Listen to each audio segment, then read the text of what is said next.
Hey everyone, welcome to the kitchen makeover where we're going to teach you the skills about having food readily available and in setting your environment up for success. 100%. So we talked about knowledge, skills and mindset before, and this is where the skills and the mindset really does come into play. So it's all well and good knowing a lot about nutrition, knowing you should be eating something, but one of the biggest catchphrases that we hear from people is, I know what I should be eating, but I still don't. And this is where developing the skill of somebody who is lean and healthy really becomes important. It comes into focus.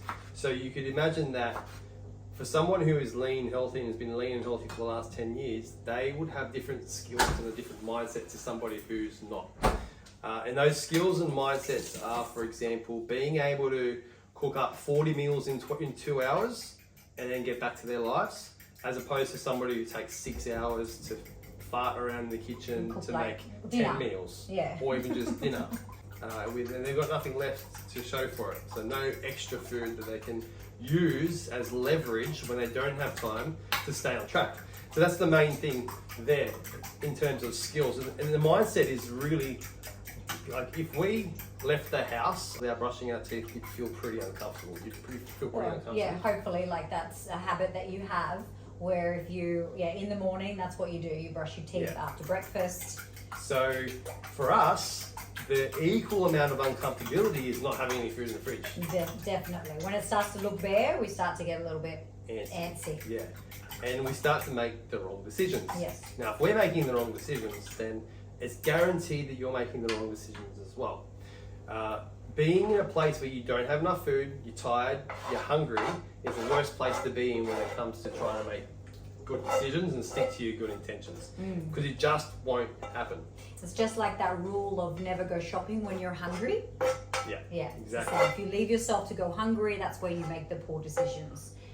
And when we're looking at meal records, we can sort of see where, and this is for 80% of people, where the wheels do come off, and it's usually that third or fourth day after they've done their food prep and the food's starting to run out, and they make little decisions here and there that add up and wipe out all the good work that they've done for the last 3 to 4 days.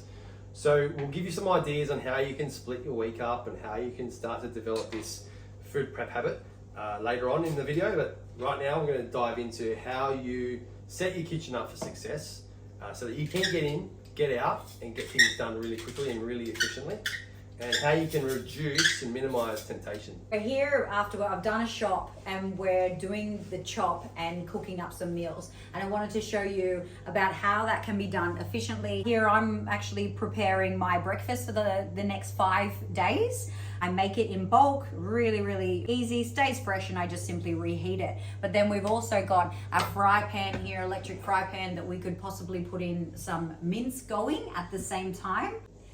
When I need my afternoon LM, because I'm also preparing the kids' dinners for tonight because they have gymnastics and dance, and we don't want hungry children straight after their hobbies. So we have that prepared, and we make sure that they eat that before they come home so they can have a shower and go to bed, and that's minimal fuss. And then we've also got a slow cooker, so you could potentially have something going on in here as well, like it's getting cooler. You could be having a chicken soup, like cooking away in there for your dinner or your lunches or your breakfast. I love a good chicken soup for breakfast as well. And then I move that one down to my second meal.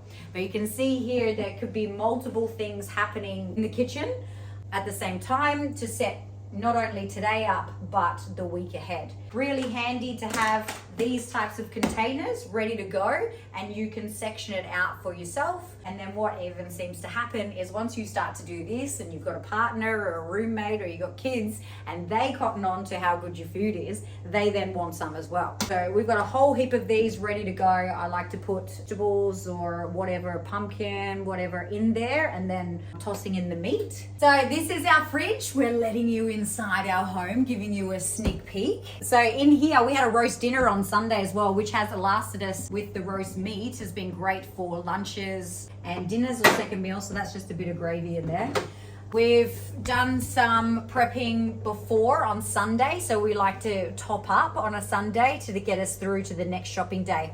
We got some curry chicken there ready to go. We've got some slow cooked beef, and we've got some salad chopped up. So that lasts in the fridge probably a good 4 to 5 days. And then Pete's got his weird mushrooms in there as well that he likes to put in extra plant food. And you got some fruit and some eggs. This stuff we will be all chopping up as well to go into the breakfast veg. And it doesn't get wasted, it doesn't get moldy, because we try to chop up as we've shopped. Like as we've bought it, we chop it up and have a little bit of leftovers for the midweek shop or the end of the week. So in our freezer, this is our freezer. So it's chock full of frozen veggies, frozen fruit. I've even got spare egg whites in there. If I run out of my frittata or we want to make an omelette or something, that's in there to go. I actually freeze my spinach. They go in my smoothies. To keep them nice and fresh, I keep them in the freezer. That's a really handy tip. And we've got some frozen veggies in there. They're just really quick and simple. Now we're gonna open up the cupboards. So I will admit that we haven't actually done a kitchen makeover in a little while. So you are gonna get a little bit of an idea on some stuff that we actually need to do and improve on. So down here, we're obsessed with having apricots with our oats, and the girls love to eat them as well. This is the girls' snacks and carbs. So ideally, what we do teach is that carbs go up the top here. So then you actually have to reach and you go out of your way for them. You're gonna see my walnuts, LSA, like I've bought a bunch of these because they run out really quickly in Aldi. So that's just another spare packet. And I make sure that I've got a couple of packets there ready to go. We used to have like an obsession with flavored tea, so that's really good when you're trying to cut down on 0 calorie and improve on 0 calorie beverages, and you're trying to cut down on high calorie beverages. Flavored tea is really nice.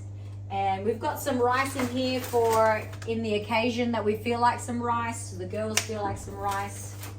There's more tea. So I would actually take all of this out and start to clear it out of empty boxes and stuff that we're not actually eating, or something that's not really ideal for us to have in the house. For example, you know, like a big packet of chips like this. You can see it's been opened but hasn't been used, and it's been sitting in there for weeks. So I would actually throw that out.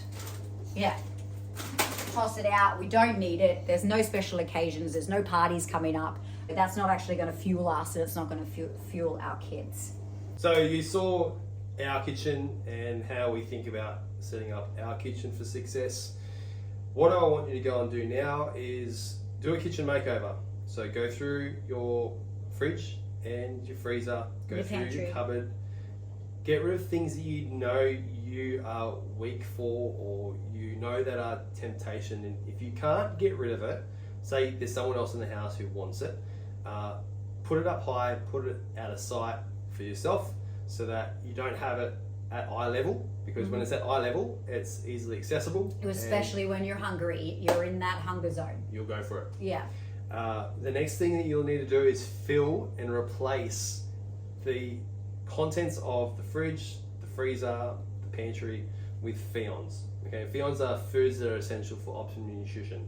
So they're in your lists: your first class proteins, your low energy carbohydrates, your omega-3 rich foods. Fill up your fridge and your freezer with those types of foods, and then plan for a day or 2 days throughout the week where you're going to do a big or 2 small chop cook-ups. Yeah, like an idea for that can be when you're actually in the kitchen doing dinner anyway.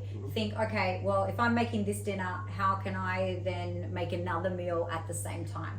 And that would be level 1. Yeah. So most people have a cooking habit, where whether it's cooking nightly or cooking Monday, Tuesday, Wednesday, Thursday's takeout night, Friday's takeout night, Saturday eating out with friends, Sunday back on the wagon. Level 1 would be saying, okay, I'm going to cook on Monday and there's going to be enough to eat on Tuesday. I'm going to cook again on Wednesday and then there'll be enough to eat on Thursday. and I'm going to cook on Friday. It'll be enough to eat for Saturday, and then I'm going to have a night out and have something, you know, as an off-plan meal. So that's like level 1. You're trying to just make sure that your eating opportunities start to become better. And then level 2 would be to have a midweek cook up and a small cook up on the weekend. So you instead of cooking up multiple times a week, you're cooking up twice a week. And then level 3 and above would be cooking up once a week or 1.5 times a week. So at the moment we're once and a bit. We do like a bit of a top up. And when we got stage lean or photo shoot lean, we were eating so much food that it was impossible to cook it all up in one go. Yeah. So we were doing Every a 3 big days. cook up, and then we were doing a half top up throughout the week. So I use that as an extreme example. Not everyone wants to be that lean, and that's totally fine. That's okay. And it's not sustainable all the time. Yeah. So if you're using that as an extreme example, though, what you can understand is that wherever you are right now, if you want to get fitter, stronger, leaner, healthier, at some stage you're going to have to eat more voluminous foods, which means you'll need to have a conveyor belt or a really simple system to push food through and make it an efficient but fun and delicious routine. So making food that excites you and makes you look forward to the food that you're eating. That is the secret to success. The secret to success is cooking and putting love into your food. So you are excited to eat the food that you're eating. There were stages where I was excited to eat my beef, my steak, and my sweet potato. And your green beans. I've always been excited to eat my food when I've gotten in the best shape, and I think you would agree as well. So. Yeah. So you don't want to have bland and boring diet style food and then cannot wait to get to the weekend so you can engorge on things that are going to set you backwards. Don't skip this part. Recap. Yeah. Kitchen makeover. Purge, pillage, replace the kitchen, the fridge and the freezer and the pantry. Make sure you got the tools of the trade. So the more tools that you have, like a slow cooker, a banquet fry pan, sharp set of knives. Blender, we'll give you a list for all measuring this stuff. cups. But the more of those things knife. you have, the easier it is to do the food prep, the more efficient you become. And then schedule it in as non-negotiables for your week. And I can do that Find too for the you hour. on your app. I can schedule that in for you. Yeah, find the hour or two that you're going to put away to start creating this food prepping habit.